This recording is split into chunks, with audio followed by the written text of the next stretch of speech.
Hello दोस्तों, स्वागत करता हूँ आपका हमारे इस YouTube चैनल पे। दोस्तों, आज मैं आपके लिए एक ऐसी बुक लेकर के आया हूँ जो किताब आपको ध्यान के बारे में बताती है, यानी मेडिटेशन के बारे में बताती है। हाल में ही हुए वैज्ञानिक शोधों में ये बात पता चली है कि कैसे ये प्राचीन कला हमारे शरीर और हमारे मन में असर डालती है। इसके अलावा ये किताब ये भी बताती है कि ध्यान से कैसे आप अपने जीवन के तनाव से लड़ सकते हैं। इस बुक का नाम है 10% हैप्पियर। इसे लिखा है डैन हैरिस ने। बुक समरी स्टार्ट करने से पहले हम इनके लेखक के बारे में जान लेते हैं। डैन हैरिस को पत्रकारिता के लिए कई सम्मान और पुरस्कार मिले हैं। वह नाइटलाइन और एबीसी समाचार जैसे कई अमेरिकन टेलीविजन कार्यक्रमों के एंकर हैं।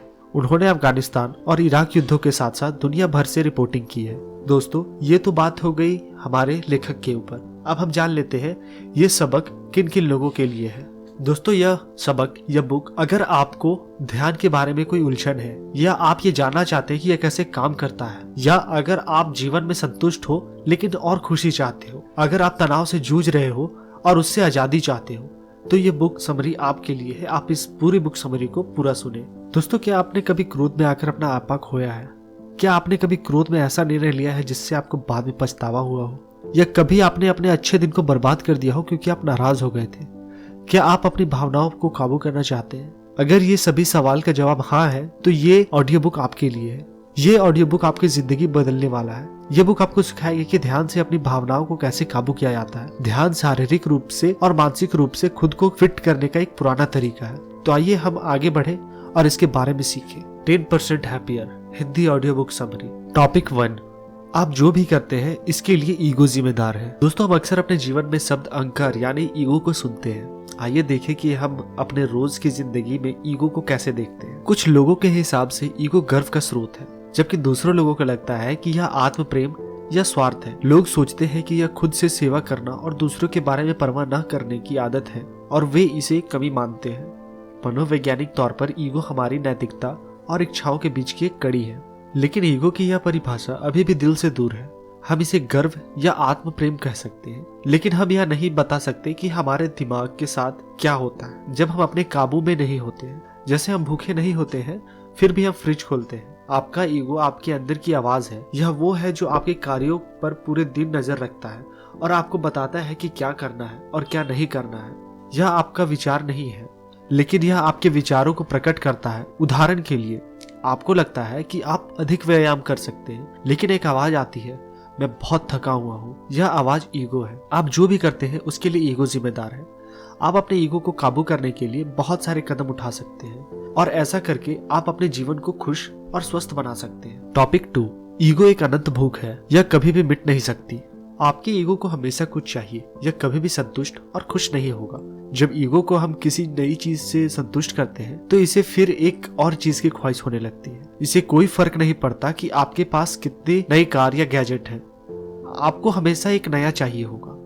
भले ही आपने दुनिया में सबसे अच्छे शेफ द्वारा तैयार किया गया सबसे अच्छा खाना खाया हो, आप हमेशा कुछ अधिक स्वादिष्ट खाना चाहेंगे। सरल शब्दों में, ईगो वह चीज है जो आपको कभी संतुष्ट नहीं होने देगा। ईगो वर्तमान को छोड़कर भविष्य के बारे में चिंता करता है और पुरानी बातों के बारे में सोचता है। इस तरह यह आपको वर्तमान में पूरी तरह से नहीं रहने देता।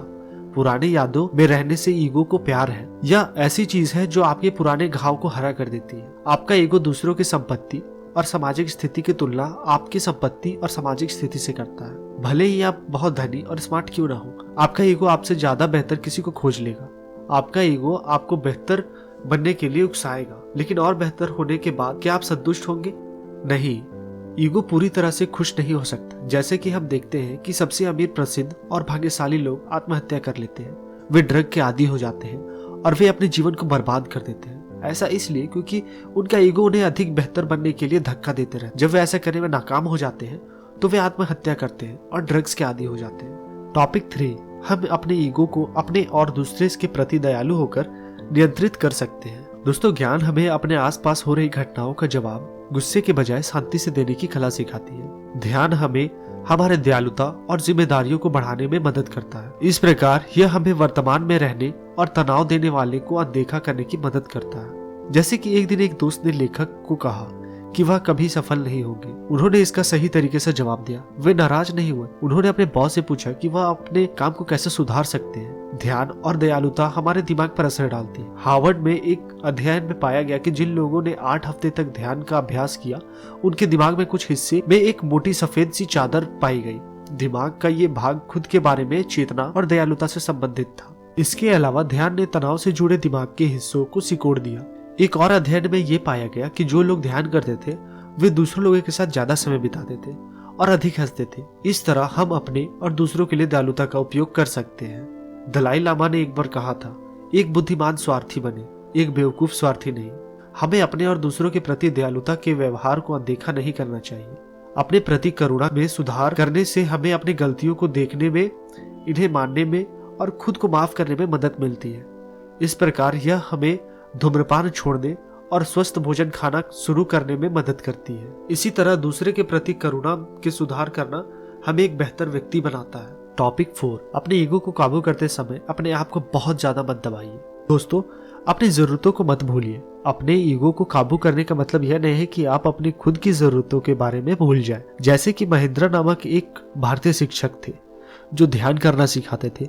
उन्होंने अपने छात्र को सलाह दी थी कि वे झगड़ा ना करें। उन्होंने चीजों को सरल रखने के लिए कहा था। एक दिन एक छात्र ने उनको बाजार में देखा। वह मूंगफली के एक बैग की कीमत के लिए झगड़ रहे थे। जब छात्र ने उनको झगड़ा नहीं करने की याद दिलाई तो उन्होंने कहा, मैंने आपको मूर्ख या गूंगा होने के लिए नहीं कहा था। जॉन काटन-जिन के मुताबिक अपने आप को संतुष्ट करने से आपका मन साफ हो सकता है।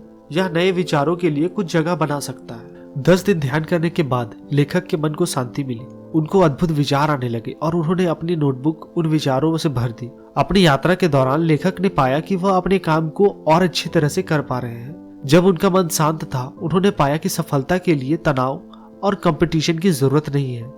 एक शांत मन अकेले सफलता हासिल करा सकता है। टॉपिक 5, ध्यान आपको परिस्थितियों को संभालने के लायक बना सकता है। इस सबक में हम 2 सवालों पर चर्चा करेंगे। वे हैं, ध्यान वास्तव में है क्या? हमें ध्यान क्यों करना चाहिए? आइए पहले सवाल पर हम गौर करें। दोस्तों, ध्यान का मतलब है अपने सांसों पर ध्यान लगाना। ध्यान के समय हम सिर्फ अपने सांसों पर ध्यान लगाते हैं। हमारा मन इस दौरान यहाँ वहां भटकेगा। हमें वापस अपना ध्यान इस पर लगाना है। ध्यान एक बहुत आसान तरीका है। अब आइए दूसरे सवाल पर ध्यान दें। ध्यान हमें बिना कुछ फैसले किए चीजों को देखने में मदद करता है। जैसे कि आपकी नाक में खुजली हो सकती है या पैर में दर्द हो सकता है। आपको बस बिना कुछ किए इस पर ध्यान लगाना है। अंत में आप पाएंगे कि आप और कठिन परिस्थितियों को संभालने के लायक हो गए हैं। आप अपने विचारों और भावनाओं को संभालने के लायक हो जाएंगे। ध्यान के 1 महीने बाद लेखक ने अपने जीवन के परिवर्तनों को देखना शुरू किया। वह अधिक दयालु बन गए। उनकी चिंता कम हो गई। उन्होंने काम पर गपशप करना कम कर दिया और वह अधिक दयालु बन गए। इस तरह ध्यान आपके जीवन को बदलने में आपकी मदद कर सकता है। टॉपिक 6, ध्यान सिर्फ दिमाग के लिए नहीं है, यह आपके शरीर के लिए भी बहुत फायदेमंद है। दोस्तों, हालांकि समय के साथ हमारे हालात बदल गए हैं, पर तनाव का जो असर हमारे शरीर पर होता है वह नहीं बदला। लगातार तनाव में रहने से हमारे खून में नुकसानदेह केमिकल पैदा होने लगते हैं। ध्यान हमारे शरीर के नुकसानदेह केमिकल की मात्रा को कम कर सकता है। यह हमारे रक्तचाप यानी कि ब्लड प्रेशर को कम करता है। इस प्रकार यह हमें हृदय रोग से छुटकारा पाने में मदद करता है। ध्यान धैर्य को बढ़ाने में भी मदद कर सकता है। उदाहरण के लिए, जब आप अपने नौकरी पर जाने के लिए देर हो रहे हो और आप ट्रैफिक जाम में फंस गए हो, तब आप गुस्सा हो जाते हैं। ध्यान ऐसे मामले में आपको धैर्य को बढ़ाने के लिए आपकी मदद करता है। ध्यान तनाव, नशे की लत और धूम्रपान से लड़ने में भी आपकी बहुत ज्यादा सहायता करता है। ध्यान दुनिया की सबसे ताकतवर चीज, आपके दिमाग का उपयोग करने में आपकी मदद करता है।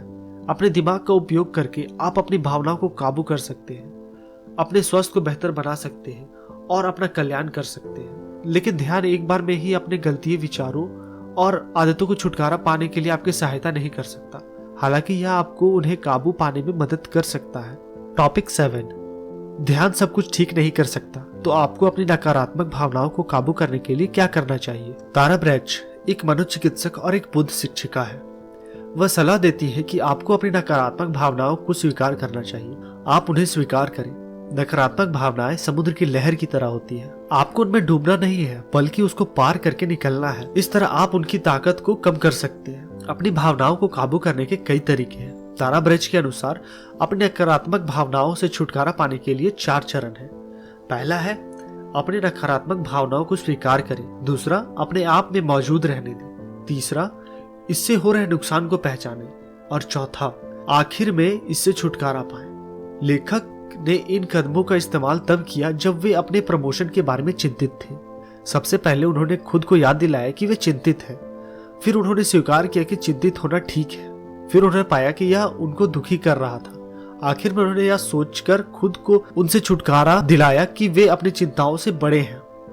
इस तरह से कोई भी अपनी भावनाओं पर विजय हासिल कर सकता है और बेहतर जीवन जी सकता है। ध्यान आपकी काफी हद तक मदद कर सकता है। तो दोस्तों, यहाँ हमारी ये ऑडियो बुक 10% हैप्पियर की हिंदी ऑडियो बुक समरी समाप्त होती है। अब हम इसके कंक्लूजन को जान लेते हैं कि ये बुक हमें बताना क्या चाह रही है। दोस्तों, आधुनिक जीवन ने हमें बहुत तनाव दिया है। इस तनाव का हमारे मानसिक और शारीरिक स्वास्थ्य पर खराब असर पड़ता है। ध्यान तनाव से छुटकारा पाने के लिए आपकी सहायता कर सकता है। यह आपको संतुष्ट जीवन जीने में मदद कर सकता है। तो दोस्तों, आपको ये आज का हमारी ये ऑडियो बुक कैसा लगा, हमें नीचे कमेंट बॉक्स में जरूर बताएं और इस बुक समरी को अपने दोस्तों के साथ जरूर शेयर करें। उम्मीद करता हूं दोस्तों आपको ये वीडियो पसंद आई होगी। अगर पसंद आई है तो इसे लाइक एंड शेयर कर दीजिए। कोई सवाल या सुझाव हो तो कमेंट बॉक्स में कमेंट कर दीजिएगा। अगर आप हमारे चैनल पे नए हो या हमारे वीडियोस को रेगुलर वॉच करते हो तो हमारे इस चैनल को सब्सक्राइब कीजिए, साथ ही साथ बेल आइकन को भी दबा दीजिएगा। मिलते हैं आने वाले वीडियोस में। तब तक के लिए जय Hind, Vande Mataram and stay safe. और अपना बहुमूल्य समय देने के लिए दिल से धन्यवाद।